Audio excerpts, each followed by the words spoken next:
Hello，大家好，我係爆胎啊！咁大家咧見到我而家個碌就知道我啱啱沖完涼出嚟啦。突然之間啊，開竅我突然之間諗到一個標題啊，一個主題，就係咩呢？就係新手 YouTuber 即係我啊，都會常犯嘅幾種錯誤。咁其實呢幾種我而家都係改緊嘅。咁第一種。一啲新手嘅 YouTuber 呢，咁通常設備都冇咁完善啦，咁就可能就未 download 嗰啲小影啊，即係嗰啲平影啊嗰啲，咁就可能就會即係錄出嚟就冇咁好啦個效果，咁我錄嗰啲片都係差唔多。咁我主要都係齋出樣啊，同各位觀眾傾下偈啊嗰啲啫。咁我就係偏向呢類型啦，咁樣。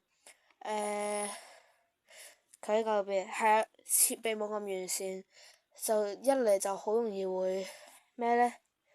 設備完善少少啊，可能呢就會拍出嚟啲片流暢度高啲、清少少嗰啲咁樣啦。咁我啲片呢質素係好差嘅啫，我係用咩拍啊？我係用 YouTube 提供嗰個錄影機嗰個按鈕去拍嘅啫。咁我每次拍完片我都要 delete 翻條片啦，upload 完之後，因為空間會唔夠嘅，好麻煩嘅就。呢個第一點啦，咁第二點就係呢，我而家成日都犯嘅，就係對眼啊，成日望天望地又望住，即係咁樣啦。你哋見到我係向下望啦，因為我係望住，即係個 camera 影出嚟自己嘅樣啦。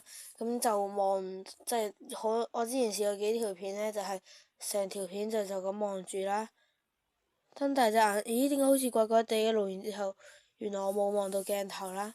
咁所以呢，我就改善緊呢點㗎啦。咁跟住第三點係咩呢？第三點就係會口窒窒，因為點解呢？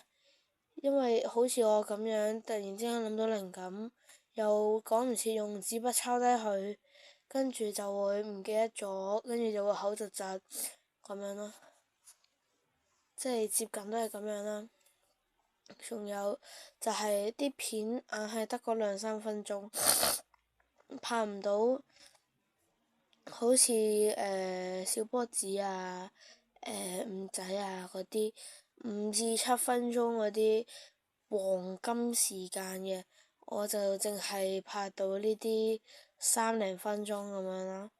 3-4分鐘咁樣啦，因為我靈感就唔係好夠，所以有陣時又口窒窒啊，然之後又會時間又錯啊，有陣時會望天望地啊咁樣，就係新手 YouTuber 通常會犯嘅錯啦，同埋我自己都好容易會犯嘅錯啦。好啦，咁我出於矛盾個頭，恰多條片就瞓啦，因為我聽日返學要返咗啊。好啦，拜拜。